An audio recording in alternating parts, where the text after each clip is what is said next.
Oi!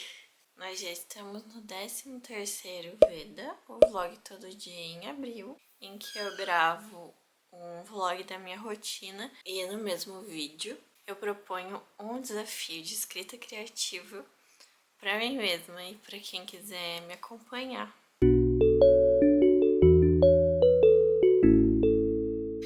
Não sei se vocês perceberam, mas a minha cara está destruída. Tô com muita olheira porque hoje eu passei praticamente o dia inteiro dormindo. Eu tô de TPM e dependendo da minha TPM, às vezes eu tenho dor de cabeça, às vezes eu tenho cólica, às vezes aumenta a minha depressão. E dessa vez me deu um pouco de tontura e de cansaço, assim, muito forte. Parece que eu fui atropelada. Então hoje eu vou fazer um vloguinho assim bem levinho, de boa, só pra gente não ficar sem um dos vlogs, né? Porque eu me comprometi a filmar todo dia em abril, então eu vou filmar todo dia em abril. Quero começar o vlog então lendo. Eu tô na metade de Tudo é Rio, da Carla Madeira. E ele é um livro, assim, que tem uma diagramação muito gostosa, muito... as letras são grandes, os capítulos não são longos. Então, eu acho que se eu sentar agora pra ler, eu termino. E a bateria da minha câmera vai acabar porque eu esqueci de carregar. Enquanto eu leio um pouquinho, eu coloco a minha câmera pra carregar. Depois eu gravo um pouquinho do meu momento de leitura para vocês. E aí mais tarde eu vou elaborar a frase tema do desafio de escrita criativa de hoje, pra gente escrever.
Acabei de terminar Tudo é Rio e tô muito satisfeita com a leitura, assim. Foi um livro muito bom de ler. Ele é bem diferente, a proposta, na verdade, a proposta dele é muito diferente do que eu pessoalmente escolheria para ler. Porque eu comecei o livro sabendo que contava a história de uma prostituta, da prostituta mais disputada da cidade, e de um casal em que essa prostituta se intromete na vida.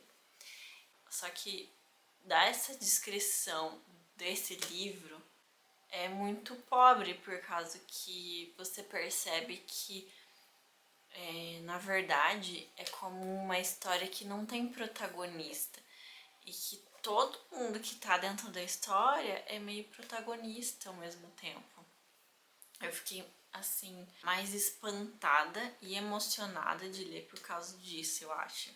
Porque é um livro curto, quer dizer, 206 páginas.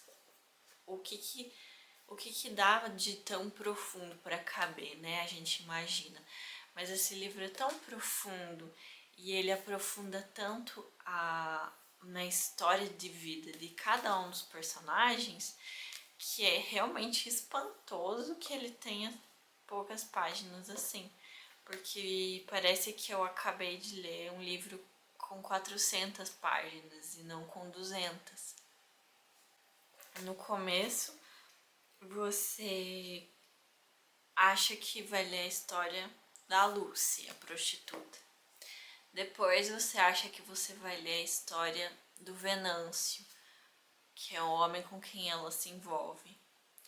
Mas depois você acha que a história é sobre a Dalva, a esposa do Venâncio. E aí, conforme o livro vai passando e as histórias das pessoas vão sendo contadas, você percebe que a história é de todo mundo que tá aqui dentro. E que dentro de um livro tão pequeno cabem tantas vidas.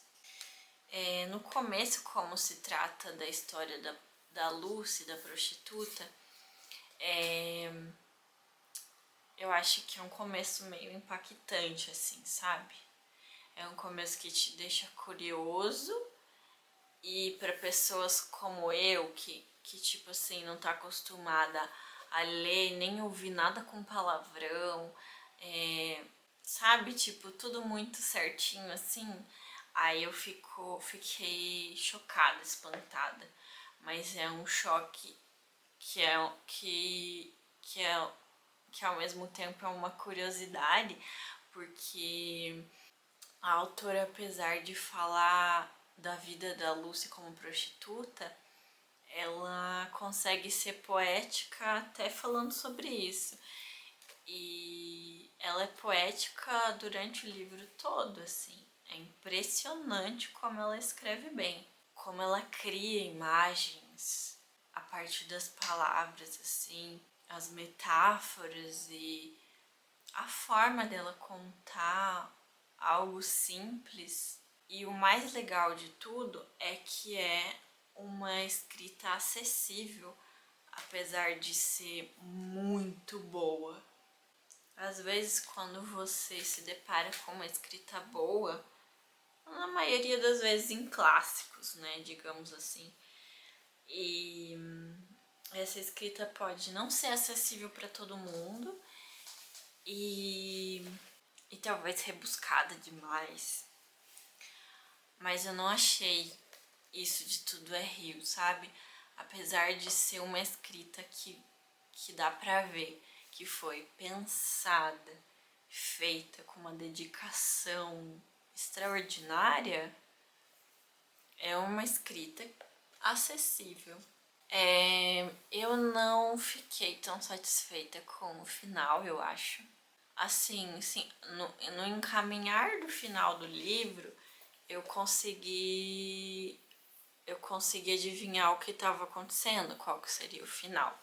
Não que é previsível, mas é um final que talvez não agrade todo mundo. quando você se depara com uma história que começa de um jeito trágico, porque o casal, o Venâncio e a Dalva, eles têm que enfrentar uma perda. É dessa perda que se desenrola toda a história do livro. É algo trágico, tipo assim, tudo acaba bem na medida do possível. E as pessoas que fizeram coisas ruins são perdoadas. Não sei se perdoadas, mas enfim. Ai, é que eu não quero dar spoiler, por causa que eu quero fazer ainda talvez uma resenha com spoilers, mas eu não quero dar spoiler pra ninguém que quer ler esse livro. Então eu vou ficar por isso mesmo, dizer que o final não foi de total do meu agrado, porque eu queria que a Dalva tomasse outra atitude em relação à perda que ela teve, em relação ao marido dela, mas em relação a Lucy, que foi a prostituta, eu gostei, assim, da relação entre a Dalva e a prostituta. Mas é isso. Eu acho que é um livro que vale muito a pena ser lido.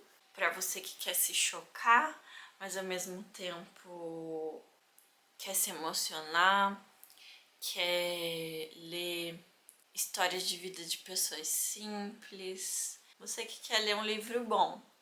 Eu tô bastante curiosa agora para ler as outras obras da Carla Madeira, mas eu acho que sim, talvez seja necessário eu estar com um tipo de humor assim para ler algo dela, porque geralmente eu gosto de ler coisas muito leves, assim, que não me incomodam. E isso é um tanto controverso, né? Porque dizem que a arte precisa incomodar e você precisa terminar um livro incomodado, pensativo, emocionado, enfim.